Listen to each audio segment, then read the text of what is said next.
Assalamualaikum dan salam sejahtera kepada Mrs. Min. Kami dari kumpulan 1 ingin membentangkan hasil kajian kami bab 1 yang bertajuk Sistem Perundangan di Malaysia. Sebelum itu saya ingin memperkenalkan nama-nama kawan saya. Yang pertama adalah Nur Suryati PJJ. Nama saya Keliap. Nama saya Muhammad Kiarus Isaac. Kami dari Kosti PJ. Oke, jadi untuk definisi sistem perundangan di Malaysia, ia adalah undang-undang yang berperanan penting dalam masyarakat, di mana ia mentadbir kehidupan daripada pelbagai sudut lah. Contohnya undang-undang yang digunakan dalam pelbagai konteks seperti perniagaan, adat, jenayah dan juga sebagainya. Oke, jadi undang-undang ini sudah semestinya sesuatu yang perlu dititik beratkan supaya sesuatu perbuatan yang dibuat itu mempunyai bertujuan dan bagi juga keadilan kepada setiap masyarakat di dunia ini. Oke, jadi untuk seterusnya saya akan serahkan kepada Yani. Seterusnya part saya adalah ciri-ciri undang-undang. Terdapat 5 ciri undang-undang di dalam sistem perundangan di Malaysia. Satu, badan peraturan adalah undang-undang yang penting untuk negara yang ditetapkan mampu menyelesaikan setiap permasalahan berlaku di pengadilan, iaitu di dalam mahkamah atau di luar mahkamah.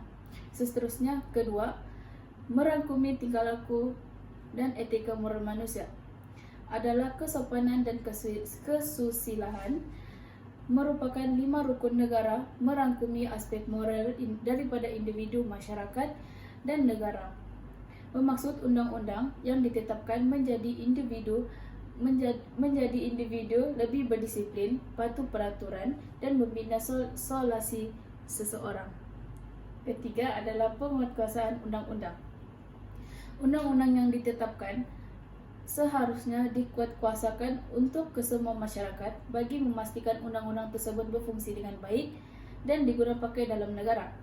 Keempat adalah undang-undang bersesuaian dengan semasa. Undang-undang mempunyai sistem perundangan yang ditetapkan, sama ada undang-undang sivil, undang-undang biasa ataupun undang-undang agama. Undang-undang ini disusun atur dengan kesesuaian undang-undang.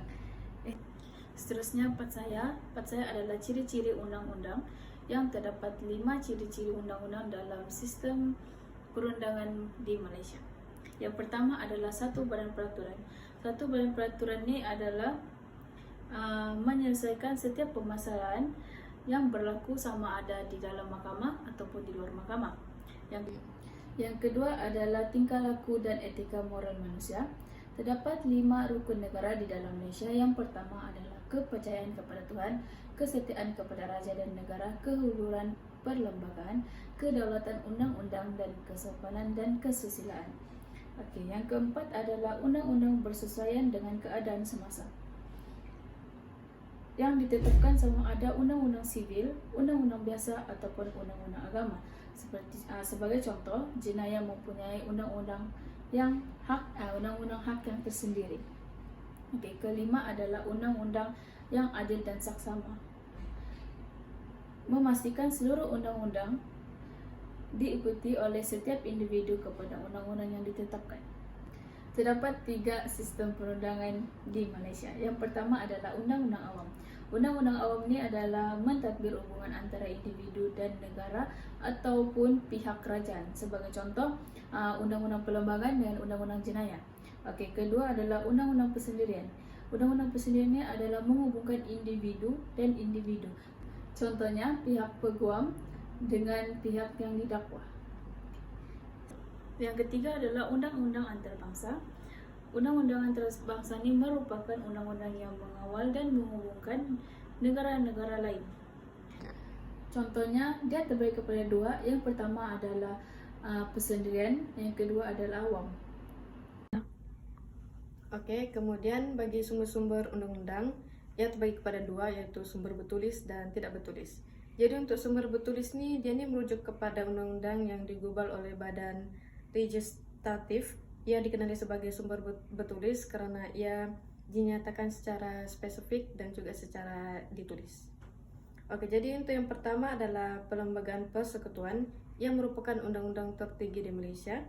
Mana-mana undang yang dibuat tidak selari atau bertentangan dengannya akan dianggap tidak sah. Oke, jadi ini terkandung kepada 6 bagian. Yang pertama adalah nama, negeri, dan wilayah. Kedua, kebebasan diri. Ketiga, kewarganegaraan. Keempat, pihak-pihak berkuasa persekutuan. Kelima, negeri-negeri. Dan yang keenam pula adalah tentang perhubungan antara persekutuan dengan negeri. Oke, jadi untuk yang kedua adalah Undang-Undang Persekutuan.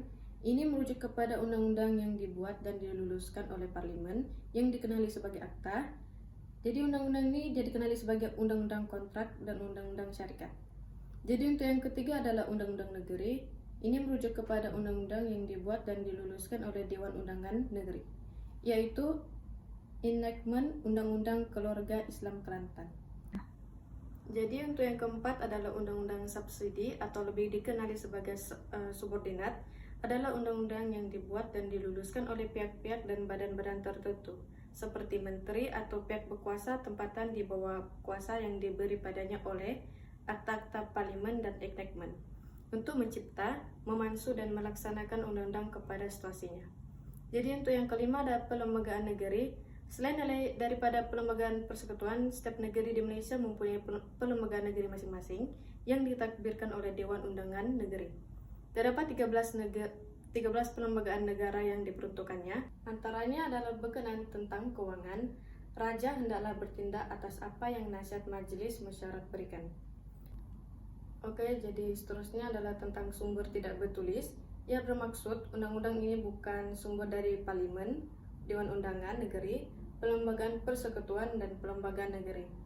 Jadi sumber tidak bertulis ini terbagi kepada 3, Undang-Undang English, Undang-Undang Adat Resam, dan juga keputusan mahkamah.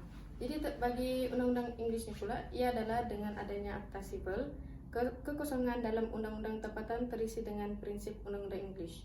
Ia juga tertakluk kepada 2 perkara, yaitu atas ketiadaan status tempatan dan juga sesuai digunakan tempatan dan boleh diterima pakai. Jadi yang kedua adalah tentang Undang Adat Resam. Dia merujuk kepada adat dan tradisi bangsa Melayu di mana ianya boleh dipindah dan diubah sesuai dengan kehendak masyarakat. Oke, jadi antaranya adalah adat Perpati, adat Temenggung, dan juga undang-undang natif di Sabah dan juga di Sarawak. Oke, jadi untuk yang terakhir adalah keputusan mahkamah. Penerimaan sebagai sumber tidak bertulis hanya terhad kepada keputusan yang dibuat oleh hakim. Antaranya adalah Mahkamah Persekutuan, Mahkamah Rayun, dan juga Mahkamah Tinggi. Mahkamah ini biasanya akan dibukukan dalam bentuk jurnal dan menjadi sumber rujukan kepada hakim, pengamal undang-undang, dan juga orang awam. Walau bagaimanapun, mahkamah hendaklah memakai keputusan mahkamah yang lebih tinggi kedudukannya. Seterusnya untuk part saya adalah pentadbiran keadilan. Pihak berkuasa kehakiman telah diamanahkan dengan kuasa mengadili kes sivik dan perkara-perkara jenayah.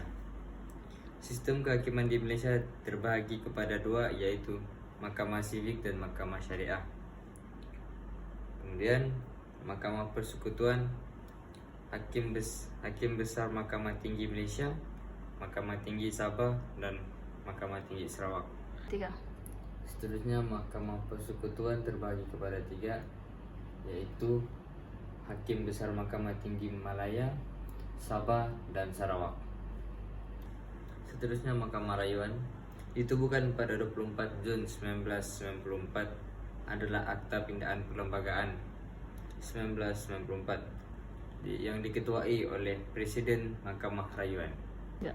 Sebagai contoh, kesalahan jenayah ini tidak boleh membawa kepada hukuman mati ataupun hukuman gantung. Mahkamah Magistrate 118 Mahkamah Magistrate di Semenanjung, 7 di Sabah, 1 di Labuan, dan 12 lagi di Sarawak. Kemudian ia membincangkan semua kes hukumannya tidak melebihi penjara 10 tahun atau hukuman denda sahaja. Kesimpulannya, sistem perundangan di Malaysia amatlah penting di negara kita. Jika tiada undang-undang yang ditetapkan, maka negara kita berpecah belah. Sebagai contoh, negara kita tidak aman dan damai sekiranya undang-undang itu tidak dipatuhi dengan baik dan tiada undang-undang yang ditetapkan di negara kita.